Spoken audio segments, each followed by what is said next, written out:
But up first, last week, the Monitor's Ryan Naquin took us along on the Georgia Farm Bureau County President's trip to Washington, D.C. to visit members of Congress. In this week's report, Ryan tells us what Georgia farmers heard from our U.S. senators and the American Farm Bureau President. Ryan? Leaving your farm in the middle of the busiest season of the year is not easy for any farmer. But year after year, these Georgia Farm Bureau County presidents and other Farm Bureau members realize that sacrifice by leaving their farms to travel to Washington, D.C. I hope all of you had a productive day yesterday, and we're proud that you're back here this morning. On the second day of the county president's trip to the nation's capital, the members heard from American Farm Bureau President Bob Stallman. He talked to the congregation of farmers and ranchers about the state of Farm Bureau and how the true power of the organization still lies in their hands. Without you pushing back, there are those who would like to dictate what our future will look like, and it wouldn't look as well as it would otherwise if we let them manage to accomplish that. So I appreciate the time you've taken to come up here, because it does take you away from your farms and ranches, but it is important work, so thank you for coming.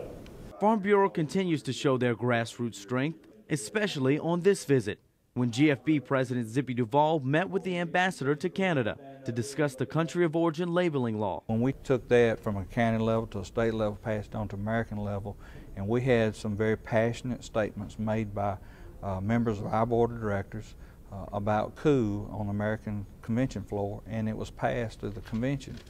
First time that we've ever had mandatory coup as our policy. And the Canadians were interested in what our motivations were, and they were interested in relaying to us some of their concerns about it. I assured them that Canada was not the ones that we were concerned about. It was beef that was coming from other countries. The passage of the health care bill. A major issue discussed between the Farm Bureau members and the two Georgia senators was health care, and how the passing of that health care bill will affect United States agriculture in the long run. The cost of health care has been rising for the last several decades. The cost of health insurance has been rising for the last several decades. Unless we develop a way to trim that cost curve to a flat line and ultimately downward, then in my opinion we have done nothing. And there is absolutely nothing in this bill that's been signed into law that does that. How many years have to go by for a trillion seconds pass? 31,719 years. That gives you some idea of how voluminous this debt is. So Saxby and I are spending a lot of time working on seeing to it that we prioritize our spending so we don't either tax ourselves into oblivion or even worse, borrow ourselves into oblivion. Something had to be done, and I would agree with that, but I think we just kind of went overboard with it, and we moved in a direction that I feel like the majority of American people do not really want to do.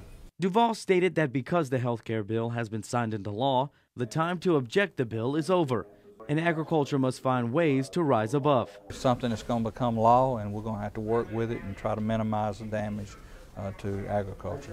And a way to minimize that damage is to keep the Farm Bureau's voice heard in our nation's capital, with trips like these that allow lawmakers to put a face to the farmer. In Washington, D.C., I'm Ryan Naquin for the Georgia Farm Monitor.